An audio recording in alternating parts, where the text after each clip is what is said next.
Hey, everybody, welcome to another episode of MD Levrone Report, starring IFBB Hall of Famer Kevin Levrone, brought to you by Levrone Supplements, now available in the United States of America. Please join the one and only Kevin Levrone. What's up, Jim? Thank you, Ron. Thank you very much, man. I love those intros, man. Yeah. So, Good I'm, stuff. yeah, I'm very excited. I was at your booth at the Olympia for Levrone Mm, Supplements, and you launched. So, what online retailers, where should people look for your products now that we can get them? Actually, they can go to Amazon, and then we just got uh,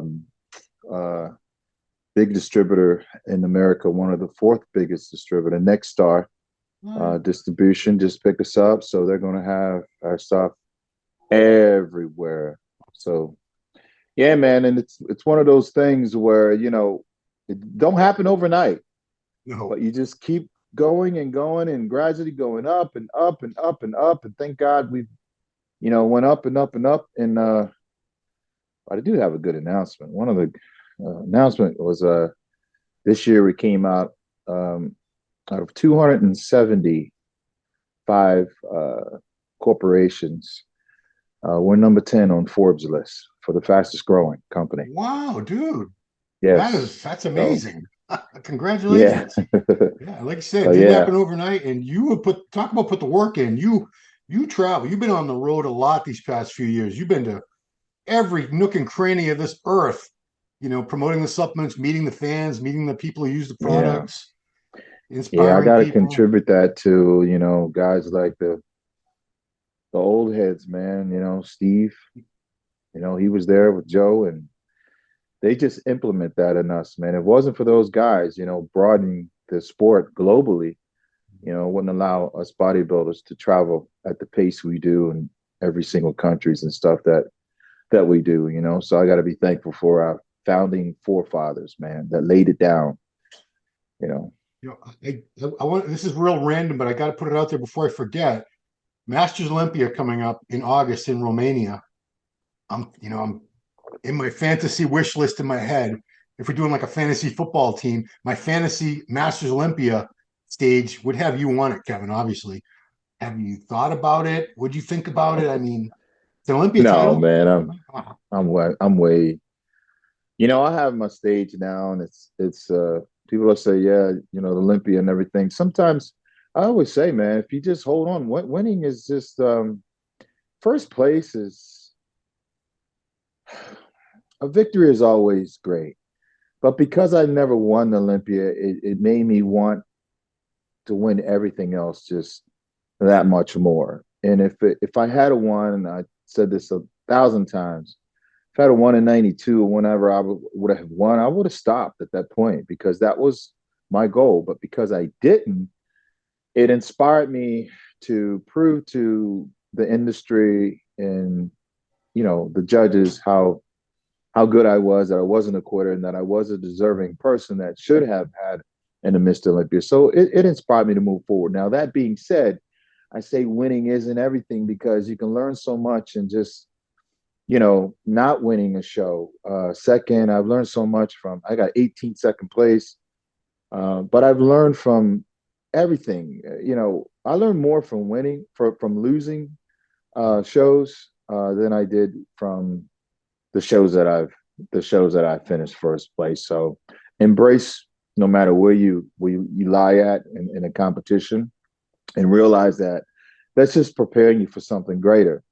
And here I am, because I traveled around the world seeking revenge on every competition globally around the world after the Mr. Olympia. But here I am 30 years, 25 years after I've retired, still well known name, but now my company's in 90 countries globally around the world. And that's due to um, when you think your life's falling apart, it's not, it's actually falling into place for a greater 90, purpose. 90 countries. Goodness gracious. Wow, that's a lot. 90 countries, man. And had I not competed after the Olympia, like if I had won Olympia, I wouldn't have went and did anything else. But because I didn't, I went to all these countries and they remember those times, and I did it for 14 years straight. So Yeah. it laid the groundwork down when I didn't even know that, hey, you know what, when I retired from bodybuilding, 20 years later, I didn't plan on having a supplement company, but like I said, you never know what God has planned for you. As long as you never quit, never give up, you'll never lose, no matter how long it takes. So Arnold Classic, man, you were sorely missed on the stage. It was the 35th anniversary of the Arnold Classic, and they had all the living winners, living past winners, except Mm, for Brandon was, I think Brandon couldn't make it, and you got sick. Hope you're feeling fine now, but yeah, I mean, you yeah. should. I wanted you up there with, Richie Gaspari was there, Mm, Rick Francois. I don't think Vince yeah. Taylor was there, but we had most of the Flex was there. You got the award. We had Yes. most of them, but yeah, I kind of wish. Did you watch the show at all? Did you see videos from the show? Yeah, I did watch videos. I did watch videos. I did watch the show, of course. And I'm sorry that I couldn't be there for my fans. I wanted to show up, but when I made the phone call and told them that I was sick, they were like, you know what? Probably just best to stay home because we don't want you coming and getting everybody else sick. And I didn't want to spread my germs, but I did watch the show. Okay, good. Because yeah, it was a. I thought Samson Dowd looked fantastic, but it sort of started not so much an argument or debate, but a discussion that because now we have this new breed of hybrid athlete, Mm-hmm. exemplified mostly by Samson and by Andrew Jack. These guys are tall. They have these crazy X frames. Little, they kind of remind me of Tony Freeman in a way, but a little Mm-hmm. bigger, a little more complete in some ways.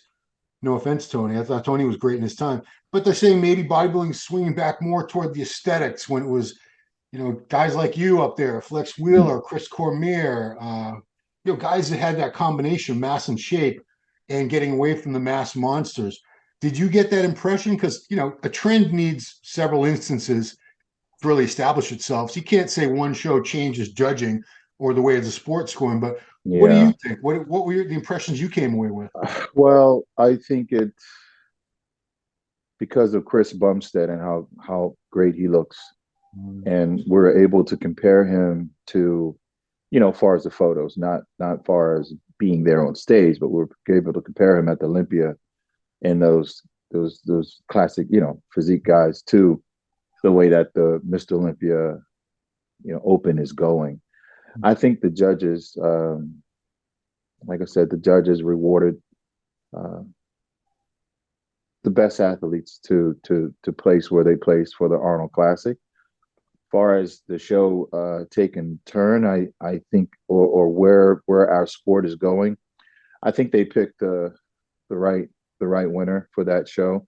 And I would like everyone else would like to see the sport get back to what Joe Weider created it to be. And that is Joe would always tell us, like imagine like you're a Greek god, the small tie-in waist, bodybuilding is an illusion. You want to make sure you can pose and hold your abs and hold the midsection in because that's the center of everything. And looking at the physiques and the winner of the Arnold Classic and everything, I'm glad that he did win because that's it's a huge plus, for the sport.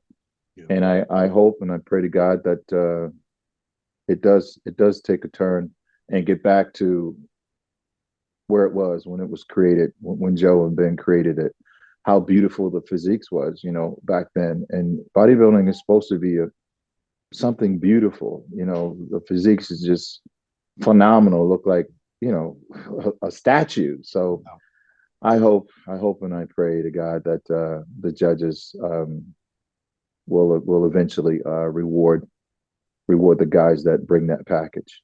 Yeah, because I mean, the whole argument sort of falls apart that they're swinging that way. If Nick Walker took second ahead of Andrew Jack, that means they're still looking at a million other factors, not just who's got the Yeah. best shape and stuff. But I went back and looked at some results from many of the Olympias that you were in. I tried to skip a few years every time to see was there ever a trend where it was purely mass or purely shape that was being awarded in the top five. So your first Olympia, Helsinki, Finland, '92. Dorian Yates Mhm. won. I don't think anybody would say he was like pretty or very aesthetic. Second place, Kevin Levrone, definitely had great aesthetics. Labrada, my goodness gracious, that's a Greek statue right there. Yeah. John Ray, same thing, amazing shape Hmm. and tiny waist and everything. And then fifth place was Momo Benaziza, definitely more of a mass monster type. He was just Yes. packed with muscle. So even then, you saw different types of physiques up there. So let's jump ahead 3 years. 95 was Dorian again, Kevin Levrone again in second. Third place, Nasser, not a pretty physique, just massive. I wouldn't say he had ugly structure in there, ugly shape, but he was more the mass monster type. And Mhm. then you had Sean Ray and Vince Taylor rounding out top five. So you always see a mix up at the top five, I think. And let's jump forward one more. 99 was Ronnie's second win. So it was Ronnie. Uh, I don't know. Ronnie, I don't think I'd call him pretty. Flex Wheeler in Mhm. second, I would say definitely had great shape and aesthetics. Yeah. Cormier, same thing about Cormier. Third, you were in fourth, same John. So that year, everybody except the winner, Ronnie, really had very aesthetic, the Greek god type of proportions, just larger. Mhm. Yeah. Just do a couple more. 2005. Here's where things. So Ronnie again, obviously, he was there for a while. Jay Cutler, not a pretty physique, just brutal, more of a Dorian Herculean type of build, I would Mhm. say. Gustavo Badell, third place, another just freaky guy, not the prettiest physique. Gunter, handsome guy, but no, that was not. He did not have like that beautiful X frame shape. He was kind of straight up and Right. down. And Victor Martinez was fifth place, awesome shape. And I'll just do one more, and then I promise we're done. 2010, Jay Cutler. That was Jay's year for win. Phil Heath, one of those hybrids of mass and shape again. Third place, Mhm. Branch Warren. Branch more of a mass monster. Dexter Jackson, fourth. Dexter, definitely a beautiful physique on Dexter. Yeah. In fifth place, Dennis Wolf. And Dennis, I would say Dennis was one of those hybrids where he had plenty of mass. He was like 265, Yeah. 270. Dennis had both. Yeah. Yeah. He had So both. I don't know. I mean, this is so they're saying, can Samson be the next Mr. Olympia? Can Andrew Jacked? We have Hadi Chupan and Derek Lunsford are the top two ranked men in Mhm. the world right now. Um, Derek's got nice shape, but they don't fit along that mold of these just Mhm. 6'2", 290 pounds with a 30-inch waist. Yeah. I mean, I think both of those guys have a huge career ahead of them. They're just, pretty much they're just coming out into their own, Mm, So anything's possible. It's going to be yeah, interesting. The direction that their careers. When I say their career, I'm talking about their physiques take. You know, and if there's anything that I want to say to um, all IFBB bodybuilders, is probably what Joe Weider would tell all of us right now is bodybuilding is an illusion. It's not always who has the biggest body parts, but it's who's the most symmetrical and the most balanced, and that brings the complete physique of conditioning, symmetry, and being able to properly display your physique without showing any weaknesses. So I, for me now, I'm starting to think about things like the posing round, the posing routine. I think they need to bring that back. or And well, I judge think it. You I think mean it needs judge to it? be scored, judging, Mm. because I think when athletes, like when we knew, like for me, that was the most important part for me, was my presentation. And I knew that that presentation round, it would give guys like myself an edge, because we would be judged on the aesthetics and how well our body flows and how we present that. So if there was somebody like a Dorian Yates and these bigger guys, it would give guys like myself the opportunity to gain points on them, to where we always knew that in the posing round, that presentation, we would have a chance to show, the tie-ins, the flows, and create the illusion of where the illusion how how your waist ties in and just moving and everything. I think that's so crucial. It was there one time. Why did they take it away? I don't know. So not Chicarillo has been having a big yeah, I'd debate like about. to really have the athletes have that experience of knowing how important that round is, and then that feeds into the pose down, which would be judged also. We used to have that judge as well. Yeah. Um, I think they should bring that back. I mean, Milos has talked about the symmetry round. They don't judge that any. There's no symmetry round anymore. They Yeah. used to have like 5 categories. It was like a big math problem to find out the final score back in the old score sheets. Now there's only like judging and finals, or 1 day, Yeah. 2 day, and they add it up quickly. But, You know, Ron, yeah, when we would know that we're going to be judged on our posing routine, we would even take it and consider more of how do we look in certain poses? How do we look in this pose? Maybe I need to adjust myself this way. How do we look in the side chest? How do we look, in the abdominal and thigh? How do you move to create that illusion?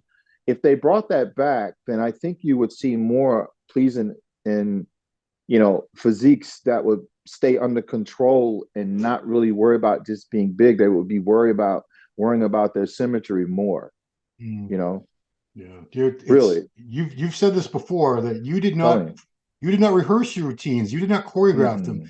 You had some of the best routines of the '90s, and you made them up on the spot. And you're one of the only people I can watch with a good routine that I can.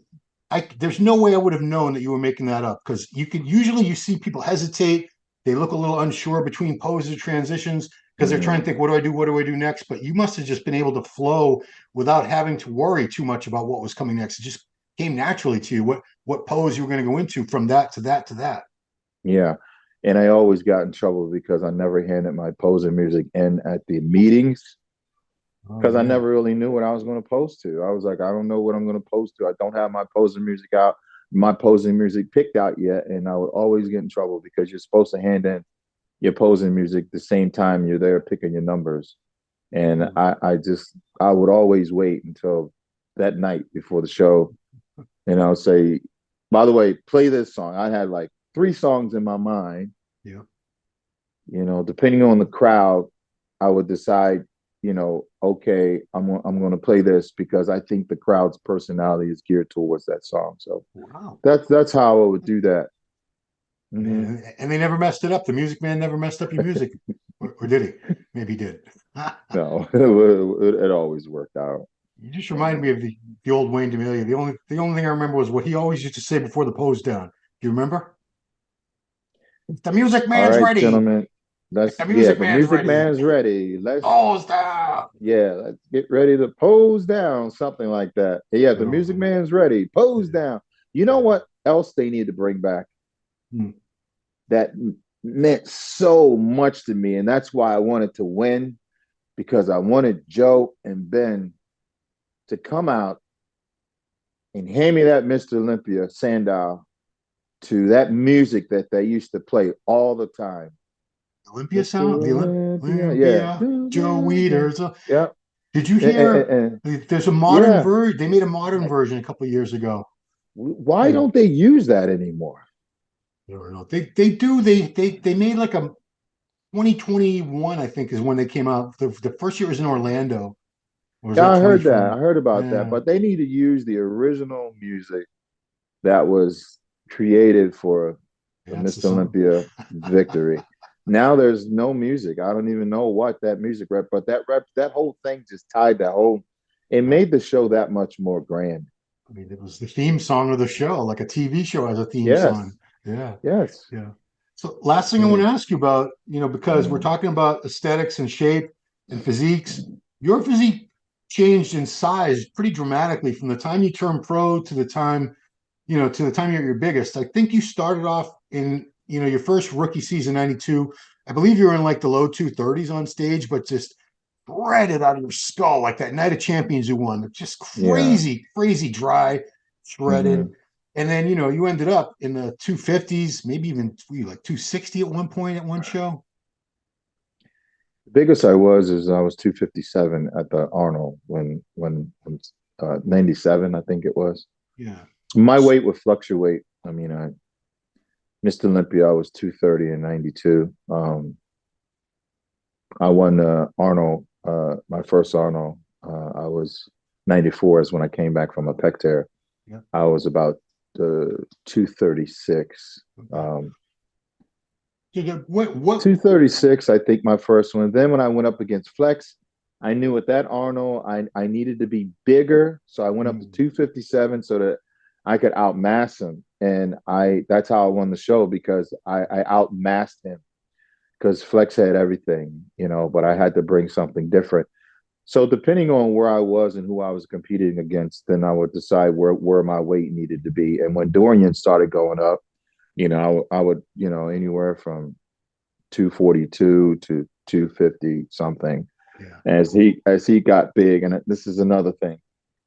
A lot of bodybuilders make mistakes by trying to chase the other guy, that guy, And maybe I did make some mistakes like that because I know once I started getting bigger towards the 250 something, I didn't have the lines that I had when I was around, 242 or two, yeah. So it all depends who you're competing against, what your body could do. But my body, I knew it so well to where my striking range was anywhere between 238 to 257. So I had about a 20-pound difference of muscle that I could work with, depending on where I was and who I was competing against. Because the fans usually, I've noticed the fans will, if you say what was so and so's all-time best look, like they'll talk about Flex Wheeler's best all-time look. He was only I think he was 216 or 217 when he won his first tournament. Flex was 216 with that back pose. I remember getting a phone call saying the guy looks phenomenal, and this was in March, and we were like, "Yep, that's the next Mr. Olympia," and everybody knew it. But when he got to Olympia, he didn't bring that. He didn't bring that package. Yeah. If he had brought that package, I think next to Ronnie, I think he still would have won. Yeah, because people talk about Ronnie. What was Ronnie's? A lot of people I feel Ronnie. To me, my favorite Ronnie physique was first two Olympias and that Arnold Classic that he won. And he was pretty light. He was like 245, 250 at all those shows. Versus, later he shows up 285, 296. I didn't like, it was freakish. It was crazy. You're like, wow, is that a real human being I'm looking at, or is that an alien? But it wasn't pretty. Ronnie had much better shape and flow and aesthetics. So, that's what Joe Weider always said. He says, worry about the tie-ins, and you don't need to be too big, because when you get too big, you can start to spill over and lose the tight waist tie-ins and everything. But it was cool, man. Like Joe, I miss it so much because he would be backstage helping us to going over poses before we went out for prejudging. And when we got back off the stage, he'd be back there helping us go through the mandatories and stuff. And we would always have photos set up. 2 weeks out, we had to go to California. He would take a look at us to see if we were, somewhat on target and what we look like. We'd do photo shoots with Bill Dobbins and Chris Lunn and Robert Reef and all those guys a couple weeks out. So we wanted to be in shape. And then at the show, Joe was there holding us accountable, before and after the show. We had photo shoots set up to where we had to still maintain our conditioning. Yeah. And you've said before, these guys now, they don't have that. They don't have someone that's like a father figure to all of them, a mentor to all of them, someone to sort of keep everything. He was kind of the glue that held all the top guys together, especially at his show. It was Joe Weider's Mr. Olympia. It still is Joe Weider's Mr. Olympia. So rest in peace, Joe. But sport hasn't been the same since he passed, for sure. But, nobody lives forever. Anyway, so that's all, man. I want to get your take on the Arnold and all that stuff because you're known as one of those guys who did have that elusive combination of the nice full round muscle bellies, plenty of size, but also small joints, small waists, beautiful proportions and shape. And I thought you might be pleased to see the sport shifting toward that direction. Yes, again. Of course, we all are. So thanks to the judges. Thanks to the judges. Did the right. Stephen's team to the athletes did the right thing. So that's it, man. Thank you so much, Kevin. Congratulations on the success of the company. I know it's been a year. I've been talking to you for years about this company. I've seen all the work and all the traveling, and it's been a long time coming. So I want to say thanks to my team. We have an awesome team, and onward and upward, man. Never stop dreaming, guys. Thank you, Ron. You're welcome. Thank you, Steve Blackman. Thank you, Muscular Development, and to all my fans around the world. Peace, one love. I love you guys. All right. This has been another episode of MD Levrone Report with Kevin Levrone. Thanks for watching. We'll see you next time. Hey, did you like that podcast? Smash that like button, subscribe to MD, and please comment down below. Thanks for watching.